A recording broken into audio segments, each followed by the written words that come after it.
Can you do? Oh. No, leave him alone, Pippin.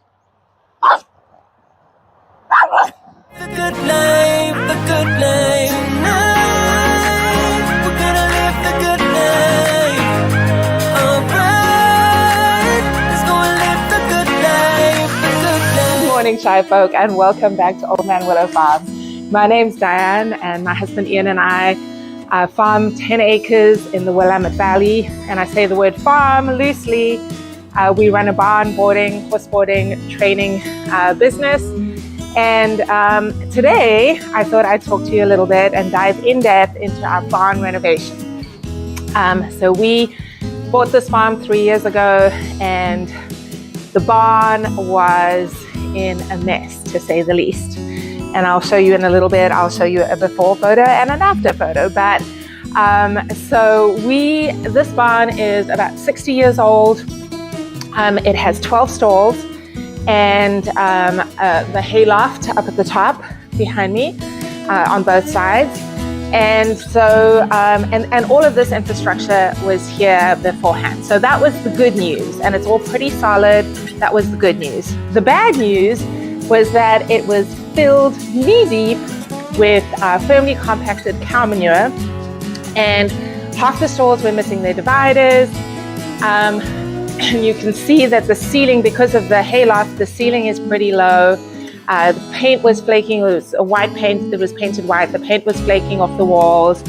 And of course, there were no runouts or arenas or anything like that. So some things we were able to do something about. Other things, like the low ceilings, it was a construction issue, and we just had to work with what we had.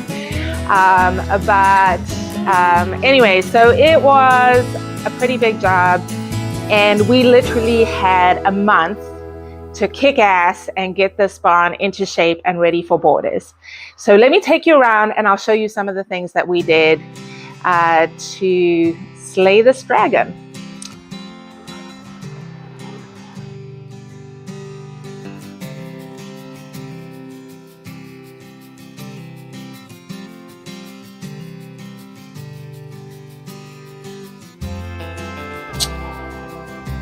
Okay, so now that you've seen the before and after photos, hey Coco, that's Coco.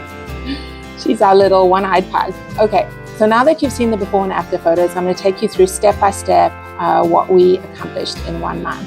So the first thing we had to do is basically just dig out all that cow manure and try and level the ground here in the barn our way, in the stalls, and around the barn in preparation. So we got that done first. The second thing we had to do was replace the stall walls, which had been pulled down. So this gives you a basic idea of what our stalls look like. They have dirt floors that have been leveled. We put down mats inside the stalls. We put down feeders in the corner. We have hay racks. All the food gets dropped down from the hayloft up above. And then outside, and there's Pippin. All the dogs are visiting today.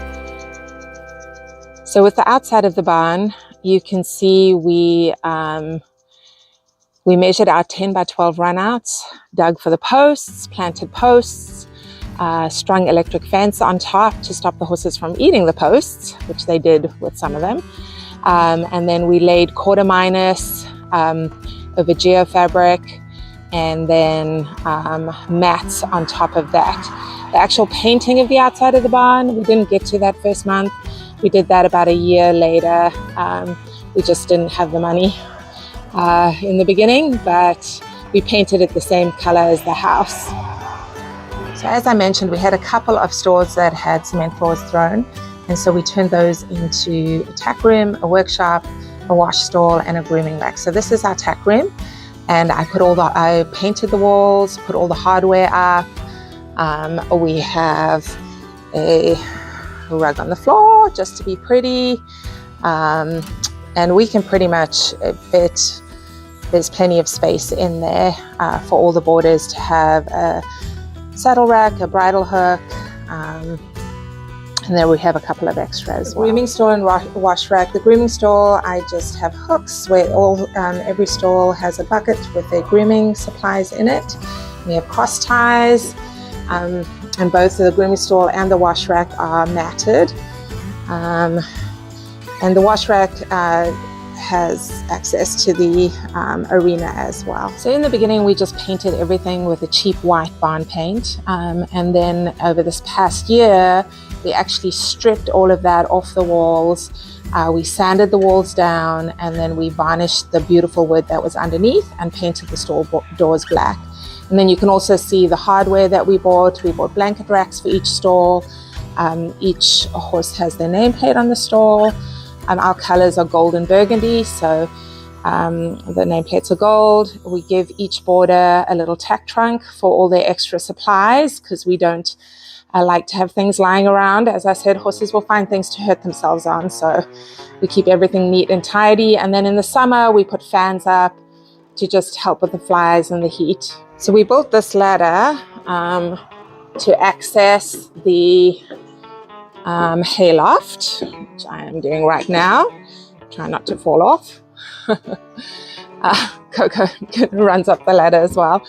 So you can see up here we have the hayloft. So each stall has enough space for about 20 bales of hay, and the horses each have their own grain bins. As I said, we do throw down the feed from up here. So there is a chute for pouring down grain, and a hole above the hay rack to put down hay. And we also have extra storage space up here for bins to store blankets in the summertime, and anything else that the boarders might have for their horses that won't fit in the trunk downstairs. Our final job that we accomplished just this past year was to throw the cement floor in the barn aisle.